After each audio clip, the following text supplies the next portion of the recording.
Kecelakaan maut yang melibatkan bus pariwisata lagi-lagi terjadi di Ciater, Subang, Jawa Barat.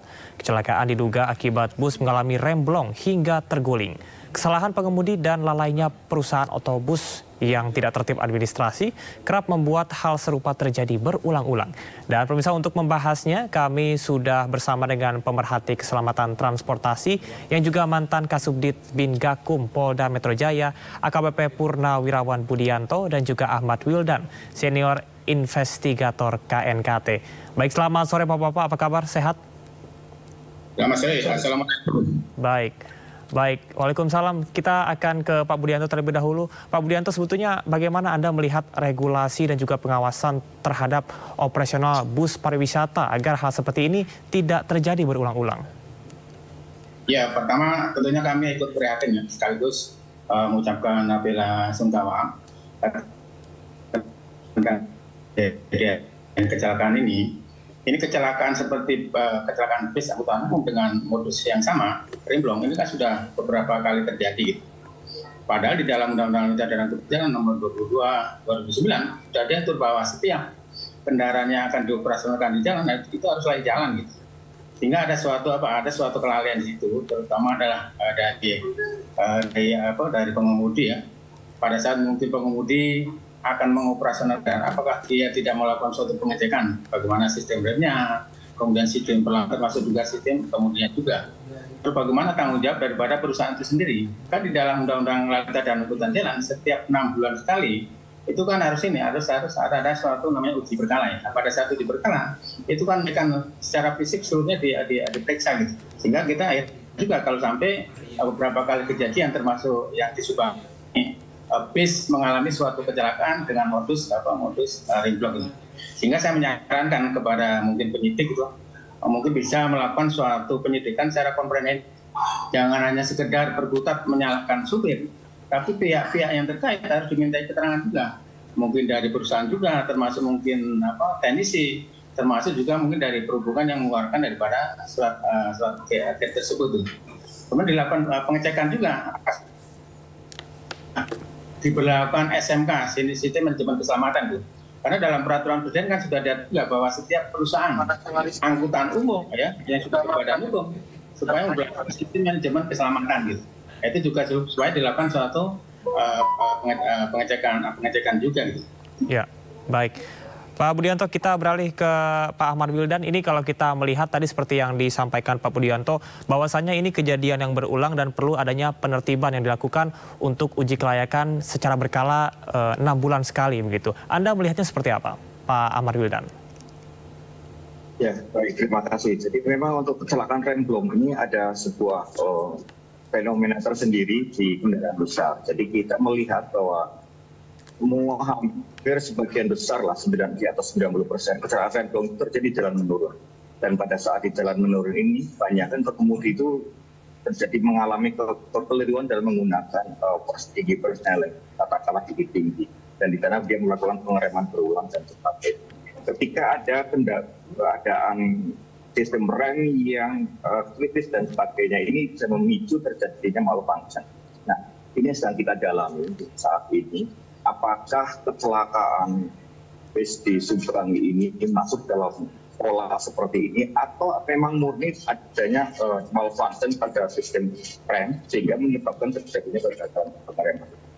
Baik, Pak Wildan, ini ada dugaan bahwasannya pihak sekolah sengaja menyewa bus yang lebih murah begitu tanpa memperhatikan bagaimana keamanan ataupun juga safety dari bus yang digunakan. Lantas bagaimana Anda melihatnya?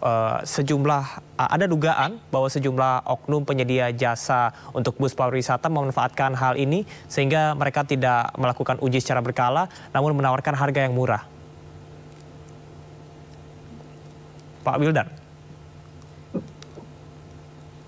Ya, tadi putus. Diulangi.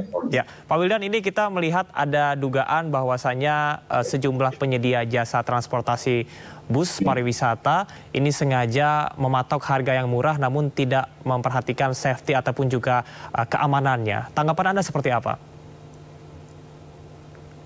Kalau saya melihat gini, dari beberapa kejadian kecelakaan bus pariwisata, sebagian besar yang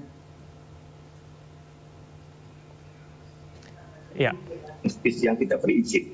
Jadi bis-bis ini tidak terpantau oleh pemerintah, baik persyaratan pengemudinya maupun kendaraannya. Dan ini memang mereka menjual tarif yang lebih murah. Sehingga di sini kita dorong kepada masyarakat agar lebih bijak dalam memilih bis yang akan digunakan untuk wisata. Jangan sampai mereka menggunakan bis-bis yang tidak berizin. Gunakanlah bis yang berizin. Karena kalau bis yang sudah berizin, sudah pasti pengelolaan SMK-nya bagus, pengemudinya bagus, pengelolaan kendaraannya, kelaikannya juga bagus. Saya pikir masyarakat harus bisa memahami bahwa aturan-aturan ini dibuat oleh pemerintah adalah untuk menjamin keselamatan operasional subjek wisata di jalan, bukan untuk mempersulit. Baik, Pak Wildan, artinya memang dari masyarakatnya sendiri harus juga kritis begitu ya, tidak hanya melihat kepada harga yang murah, namun juga apakah sudah ada sejumlah izin begitu, dan kita lihat bahwasanya safety ataupun juga keamanan ini yang paling penting dan yang paling utama. Kita ke Pak Budianto. Pak Budi, ini kalau melihat dari bus yang kemarin malam mengalami kecelakaan, bahwa usianya sudah 18 tahun dan ini merupakan bus bekas begitu, dan ternyata setelah diselidiki tidak terdaftar ataupun juga akhirnya mati. Apa sebetulnya regulasi yang seharusnya dipertimbangkan begitu, atau aturannya sebenarnya untuk 18 tahun untuk usia bus apakah masih layak untuk digunakan? Ya, semua tergantung pada regulasi. Ya. Kalau memang ada suatu regulasi yang mengatur tentang umur daripada kendaraan, ya harus diteliti oleh pemangku kepentingan yang bertanggung jawab di situ. Yang bertanggung jawab membatasi masalah umur usia daripada kendaraan itu sendiri gitu. Nah, kalau nanti terbukti ya bisa dikenakan suatu sanksi gitu. Nah, mungkin kelemahan di sini adalah masalah pengawasan gitu. Nah, pengawasan kan mungkin bisa dilakukan suatu rem cek, bisa juga melakukan suatu penegakan hukum, masuk juga mungkin infeksi secara mendadak dan sebagainya. Saya kira banyak cara untuk melakukan suatu pengawasan. Hingga mungkin di sini ada titik-titik kelemahan juga. Kalau kita berbicara masalah regulasi tadi, jadi dalam Undang-Undang Lalu Lintas dan Angkutan Jalan itu kan sudah diatur bahwa setiap kendaraan yang dioperasionalkan di jalan itu harus persyaratan layak jalan gitu. Termasuk juga Menteri Perhubungan konteksnya dengan masalah care dan sebagainya gitu. Kalau perusahaan sampai tidak melakukan care dan sebagainya kan ada sanksi juga dalam peraturan Menteri Perhubungan. Baik, Pak Budi, kira-kira sanksi apa yang paling layak begitu untuk ditekankan ataupun juga diberikan kepada pihak penyedia jasa bus dan juga kepada supir? Ya, saya menyinggung dulu masalah sanksi daripada pengemudi dulu. Yang jelas bahwa pengemudi nanti bisa dilalaikan, bisa kena kelalaiannya, bisa kena kelalaian, bisa kena pasal 310 Undang-Undang Lalu Lintas dan Angkutan Jalan. Itu sanksinya bisa penjara 6 tahun atau denda paling banyak adalah 12 juta. Itu kontennya dengan kelalaian. Kalau nanti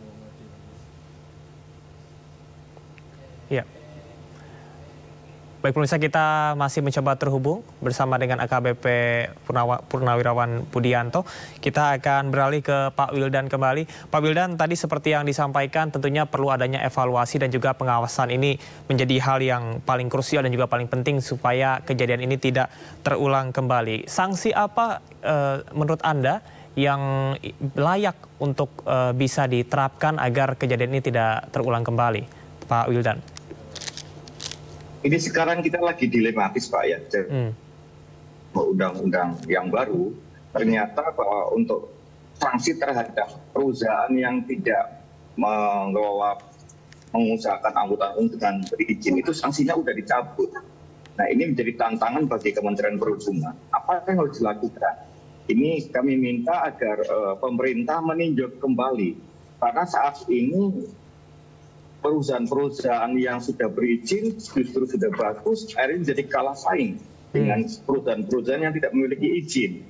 Sementara pasal yang mengatur bahwa perusahaan dalam mengusahakan angkutan itu harus berizin itu dicabut sanksinya, sehingga ini menyulitkan pemerintah untuk menangani perusahaan-perusahaan liar yang menyelenggarakan jasa angkutan umum tanpa izin. Nah ini perhatian kami. Jadi pengawasan di lapangan ini akan sulit. Kalau sudah kita tangkap, katakanlah ada perusahaan yang tidak berizin, ini harus diapakan karena sanksi hukumnya sudah nggak ada. ini jadi perhatian kami dan sudah kita sampaikan kepada pemerintah melalui Kementerian Perhubungan agar aturan ini ditinjau ulang. Jangan sampai nanti perusahaan-perusahaan yang patuh justru akhirnya tergilas oleh perusahaan-perusahaan yang tidak memiliki izin dan akhirnya masyarakat yang dirugikan. Baik, Pak Wildan, ini kalau kita berkaca kepada kasus-kasus kecelakaan yang sebelumnya terjadi, contohnya seperti kecelakaan remblong di Pamijahan, banyak bus-bus wisata yang terparkir plat kuning begitu, kirnya hidup tapi tidak terdaftar di Spionam ataupun juga tidak berizin. Apakah ini menjadi salah satu indikator kita bisa melihat bahwasanya penerapan regulasi dan juga pengawasan ini masih belum ketat, Pak Wildan? Ya, jadi memang kami sudah menyampaikan kepada Kementerian Perhubungan untuk mengevaluasi kembali pembatasan usia kendaraan. Jadi Kementerian Perhubungan sudah membatasi usia kendaraan umum itu adalah 10 tahun. Namun demikian, ketika bis-bis akap dan AKDP ini kemudian melakukan peremajaan terhadap bis-bisnya, bis yang lama ini dijual kepada perseorangan dan platnya masih kuning dan digunakan oleh mereka untuk melakukan aktivitas sebagai bus wisata. Inilah di sini titik lemahnya. Sehingga di sini pemerintah harus ketika membatasi usianya dan melakukan peremajaan, maka bis yang lama harus diplat hitam dan nggak boleh tetap plat kuning. Ini menjadi perhatian kami agar pemerintah tetap tanggap dan titik lemah ini harus segera diputus. Baik. Baik, Pak Wildan, ini banyak masyarakat awam yang bertanya, 18 tahun untuk bus pariwisata apakah usia yang sudah cukup tua dan tidak layak untuk digunakan? Kalau bus itu sebenarnya ada dua bagian, ada chassis, ada body. Kalau masalah chassis itu rangkanya bisa di-enforce, kemudian mesinnya bisa di-tune up dan sebagainya, artinya di-maintain nggak masalah. Yang jadi masalah adalah body. Body itu bis-bis di Indonesia itu nggak ada yang dilakukan katakanlah anti-karat dan sebagainya, sehingga dia sangat kemungkinan tinggi akan melakukan protes. Jadi kalau saya perhatikan, kalau saya pribadi menyampaikan, masalah usia kendaraan ini adalah relatif ya. Kalau kendaraan-kendaraan itu bagus, perawatan dan sebagainya, mungkin masih bisa dipertahankan. Tapi masalah bodi, umur 5 tahun sudah maksimal, katakanlah. Pasti akan terjadi pengeroposan, superstructure bis dan sebagainya. Bodi. Jika terjadi kecelakaan, maka orang yang ada di dalamnya sangat berisiko tinggi mengalami fatal. Karena apa? Bodi kendaraan tidak bisa melindungi penumpang yang ada di dalam. Jadi kami sangat konsen terhadap masalah bodi ini. Kita harus dorong pemerintah agar membatasi usia bodi kendaraan. Jadi kalau sudah tua katakanlah, ini bodinya dilepas, dihancurin, diganti yang baru. Sementara rangkanya bisa di-enforcing, mesinnya di-tune up dan sebagainya, sehingga tidak ada mobil bekas baru yang dijual untuk digunakan kendaraan umum yang lainnya. Justru ini akhirnya jadi menyulitkan pemerintah untuk mengawasi. Baik, pemirsa, kita mencoba kembali terhubung bersama Pak Amal Wildan selaku senior investigator KNKT. Baik, Pak Wildan. Kita beralih ke Pak Budi ya, seperti yang Anda sampaikan. Pak Budianto, tadi kita berbicara mengenai bagaimana sebetulnya regulasi yang perlu diterapkan, utamanya mengenai evaluasi pembatasan usia kendaraan. Apakah Anda setuju perlu adanya evaluasi untuk batas usia kendaraan yang digunakan khususnya untuk bus pariwisata, Pak Budi? Ya, saya kira bahwa masalah keselamatan itu menjadi faktor utama ya.